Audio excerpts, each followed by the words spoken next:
When I was a teenager, my mother decided to get us a home computer and she got us a Commodore 64. And that was really a great computer at the time. It's unfortunate Commodore was a powerhouse company and the 64 was pretty cutting edge by comparison to some of the other computers that were out there, especially when you look at the money that you had to shell out for them. And then they made kind of a misstep with the next computer after that, the Amiga, and the company took a nosedive. But I was already used to using Commodore computers because before the 64, there was the PET and there was another one where it was all one big body with the monitor connected to everything else, including the keyboard. And it was kind of a smaller monitor. The 64 would connect up, as would your Atari system, which we already had as well, to a TV. And the Commodore 64 was in color, which was really, really cool at the time. And it was pretty affordable by comparison to the really high-end stuff like Apple and Atari, I think, had an expensive computer out at the time that didn't really go anywhere, and some of the other things like Wang, which was more for business people. IBM was quite expensive too, and there were other things in their price range like Radio Shack had their computers that were a little bit more expensive, and then you had like the really bargain basement things as well that couldn't do that much. And my mom, I don't remember exactly what motivated her to do that. I think that maybe her boyfriend at the time, Fran, played a role in it. She envisioned that we would use it primarily for word processing. Instead of like writing on a typewriter, we would be doing all of our school papers on the computer. And, there was a printer that we had. We didn't use it all that much. And then it came, of course, with a big hard drive. There was like an external, well, actually not a hard drive, a floppy disk drive, right? It had very limited RAM and ROM. And, you had these big floppy disks that you have to put in there. And then, of course, it would connect up to a TV. So she got like a hutch that it would go in, and the computer was down there, and the keyboard, and then, the drive, the printer, and then the TV that we were looking at. And quite frankly, we used it mostly for games, and that's mostly what I'm going to be talking about. And one of the cool features of it was you could use your Atari joysticks, which, were one of the earlier and more primitive types of controllers. If you're a gamer and you're used to things that have a couple different joysticks and lots of buttons on them, that was not this. This was a joystick that had a single thing that you could move in different directions and one button, right? That was basically all you had, and all these games were were oriented towards that sort of control. So in any case, you could actually do a lot with the Commodore 64. And I'm going to tell you about the games that we played. You could also write programs if you wanted to. And so, I learned a bit of programming in BASIC with it. I never went very far. I would start out with projects and then not really follow through on them, which was a, kind of common thing for teenagers to do. But we would play a lot of computer games. And when I say we, I mean myself and my sister, and then all of our friends. And sometimes we'd play by ourselves. There were some games that were better just done single player, or they were only written for single player. But there were quite a few that could be collaborative, and you could play against each other, play with each other in certain ways. And so, we had the kids in the neighborhood, and then my friend Marshall, he and I played quite a few games on our Commodore 64 as well. And some of them I don't remember the names. I went through and looked at the lists in Wikipedia of Commodore 64 games, and there were a lot of games, many of which I never ever heard of and probably would have spent a lot of time playing as a kid. And so before we get into that, I'll tell you how I got my hands on a lot of these games. So there were two main ways. One was you could actually buy games. You would go to various stores and, like Target, for example, would have like an electronics section, and they might be selling certain games there, and you would get the floppy disk and you put it in your computer, and it would, the computer would boot up, and then it would load up the game, and you would play it on there, right? But a lot of what we did was what you would call pirating, which was you would copy a game that somebody else somewhere down the line had bought or gotten their hands on in some way, and then you would copy it from one computer to another. And as I recall, you only needed one floppy disk drive to actually do this, so it must have stored a lot of the data on the computer, and then it would put it onto the disk. And I also remember that there were disks that you could record on and disks that you couldn't, and what determined whether you could or not was not the disk itself, but you had to cut like a certain notch into it. So I would get a lot of my games actually from a friend of mine who I stayed over at his place on a lot of weekends. He sometimes stayed over at my house, but that was less frequent. And I've talked about him before. His name was George. We went to middle school together, and then he went to Arrowhead High School, and I went to Catholic Memorial High School. But we stayed in touch in part because we were both into tabletop miniature wargaming and role-playing games, and we'd spend my freshman and sophomore year, we spent a lot of time together. And I think my mom was real happy with that because, the Gutenkunsts were a family that was pretty well off and pretty stable. The mom was, kind of cynical, but real nice to me. My mom would send me over with some dessert and usually a meal that she'd made so that we wouldn't be viewed as freeloaders, and we'd joke about that, me and Mrs. Gutenkunst. And George had an older sister, Heidi, who was there finishing up high school and then going off to college. And his dad was an owner of a foundry, which unfortunately was not the business to be in from the 80s onward, and was, it was always kind of struggling. But his dad was kind of a cool guy as well. And, sometimes it helped them with their chores, like we'd, rake up all the leaves, or we'd, do things with the boats and the docks and all that. So anyway, we would play a lot of computer games, and he had his computer up in his bedroom. And so he knew a lot of other people who had Commodore 64 games. And so if I went over to George's house, he might be like, hey man, I got to show you this new cool game that I've got. Let's play it for a while. And so I got a lot of my games from him as well. So there, I don't think going back to at the store, I don't think I ever paid full price for a game. I always bought things that were kind of at a discount. So we played lots and lots of different kinds of games. The one that I think I probably played the most of is arguably, it's kind of an arcade game. It was called Raid on Bungling Bay. And you were this helicopter who could shoot things or bomb things. And you had to prevent this giant ship from being built. And you also had to go and bomb some factories. And there were like people on the ground who would shoot at you, and other helicopters and jets and all sorts of other boats that would shoot at you.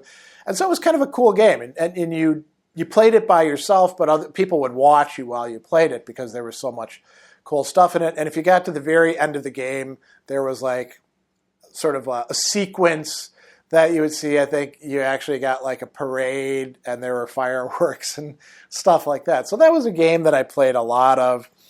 There was another game that we played a ton of, and I don't remember what it was called. And it was sort of the genre of Street Fighter, but definitely not as good of good graphics as what we later had, and it wasn't the Bruce Lee game, I know that. There were these little pixelated guys, and they would fight with each other, and you could punch in different ways, and you could kick in different ways. And you had like a whole repertoire, like you could do a front kick or a side kick or a roundhouse kick or crescent kick, and you could punch in all the, and you could block and that sort of thing, which was pretty cool. There was another game kind of like that with even worse graphics, and it was a bit of an adventure game, and you could play together instead of just against each other. And I don't remember that one that well, but I remember my sister and I playing a lot of that at different points.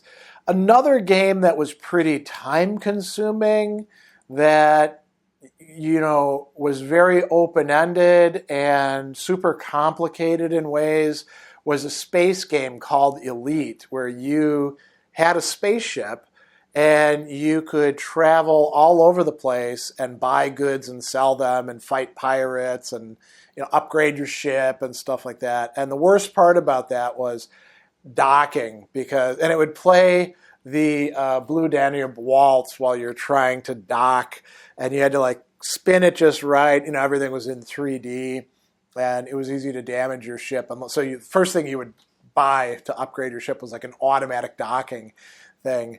And me and my friend Marshall played that quite a bit. I think I might have bought it real cheap, and then we got tired of it because we were like, what the hell's the point in this? We're just going from planet to planet to planet.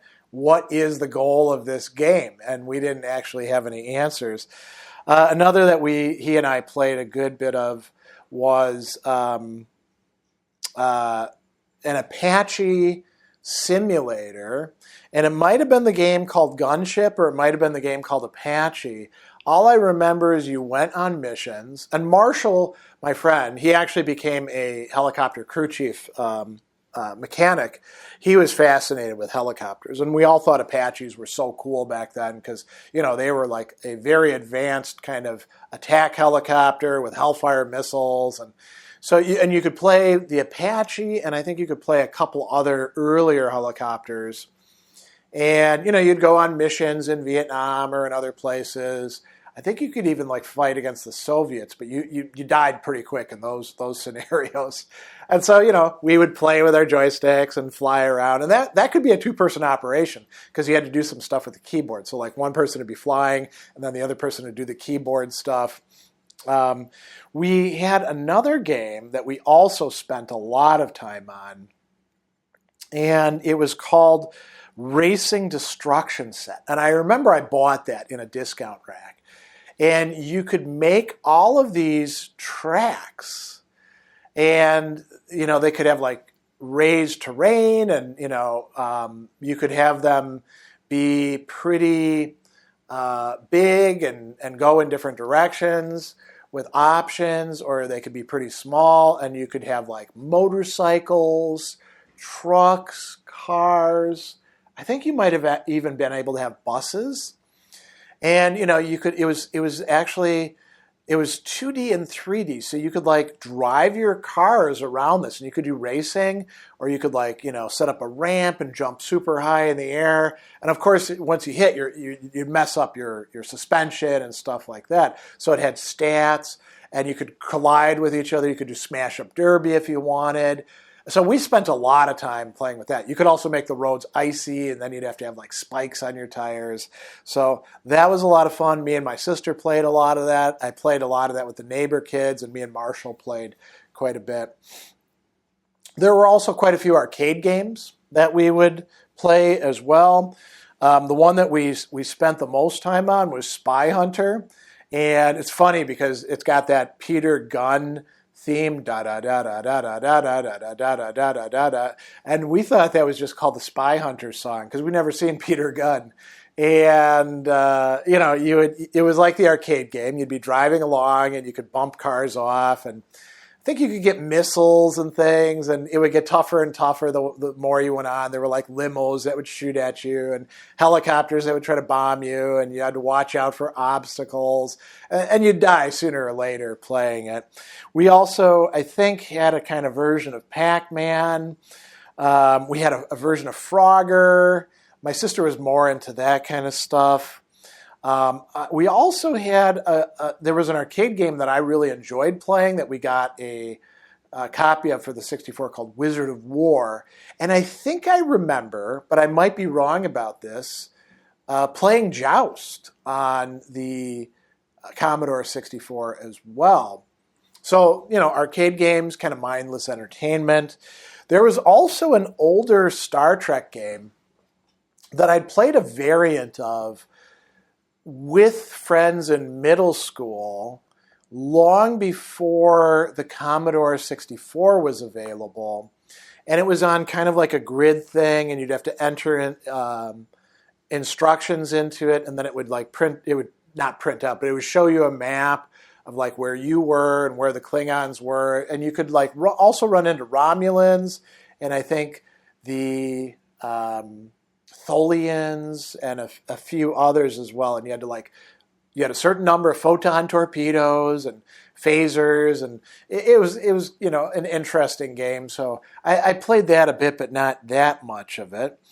What else did we have? So there was a game called Spy versus Spy. And if you've ever read Mad Magazine, they have these comic strips where there's a black spy and a white spy, and they're always trying to get over on each other. This is a game that me and my sister played a lot.